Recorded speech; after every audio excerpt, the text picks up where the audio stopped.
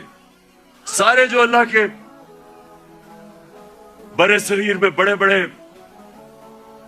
بڑے جو صوفی آئے، ولی اللہ آئے، آج بھی ان کے مزاروں پہ دیکھیں لاکھوں لوگ جاتے ہیں. کیوں جاتے ہیں؟ کیونکہ وہ انسانوں کے لیے آئے تھے. وہ سب عاشق رسول تھے. وہ سارے، ان کی زندگی انسانوں کے لیے تھی، اور انسانوں سے پیار کرتے، عزت دیتے. یہ جو بت ہے، جب انسان اپنے سے باہر نہیں نکل سکتا، تو میرے نبی صلی اللہ علیہ وسلم نے مدینہ میں اس طرح لوگوں کو آزاد کیا.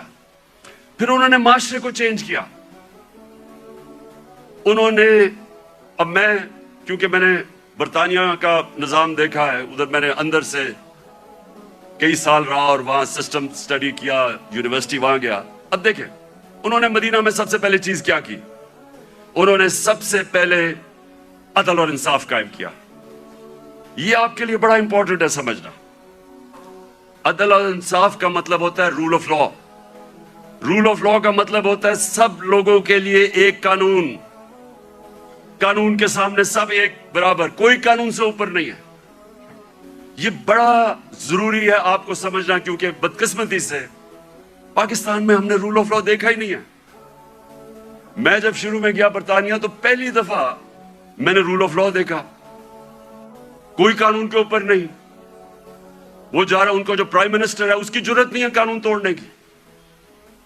ہم نے جب شروع میں دیکھا، جو ان کا برطانیہ کا جو شہزادہ تھا پرنس چارلز، اس کو ٹریفک وارڈن نے روک کے فائن کر دیا، وہ سپیڈ کر رہا تھا. وہاں کوئی قانون سے اوپر نہیں تھا. ابھی آپ نے دیکھا کہ برطانیہ کا پرائم منسٹر جو کہ باہری اکثریت سے جیتا تھا، اس کو صرف نکال دیا گیا اس وجہ سے کہ انہوں نے کہا کہ اس نے جو لوگوں کے لیے قانون بنایا تھا سوشل ڈسٹنسنگ کا کرونا کے دوران، اس نے وہ اس کو پر عمل نہیں کیا، اس میں نکال دیا. قانون کی بالادستی. اور یہ میرے نبی صلی اللہ علیہ وسلم نے مدینہ میں کہا کہ میری بیٹی بھی اگر جرم کرے گی تو اس کو سزا ملے گی. کوئی قانون سے اوپر نہیں ہے. انہوں نے جو عدل اور انصاف کا نظام قائم کیا، یہ یاد رکھیں کہ پہلے عدل اور انصاف آیا، پھر خوشحالی آئی. یہ نہیں کہ پہلے خوشحالی آئی اور پھر انصاف ہوا. انصاف کی وجہ سے خوشحالی آتی ہے معاشرے میں. جو آج دنیا کے اندر ایک انڈیکس ہے، اسے کہتے ہیں رول آف لا انڈیکس، کہ کن معاشروں میں دنیا میں قانون کی بالادستی ہے اور کن معاشروں کے اندر جنگل کا قانون ہے، یعنی جس کی لاٹھی اس کی بھینس. آپ کو حیرت ہوگی سن کے کہ جس ملک پہ سب سے زیادہ قانون کی حکمرانی ہے، یعنی انصاف ہے، جو مدینہ کی ریاست میں قائم کیا گیا، وہ ہے سوئٹزرلینڈ.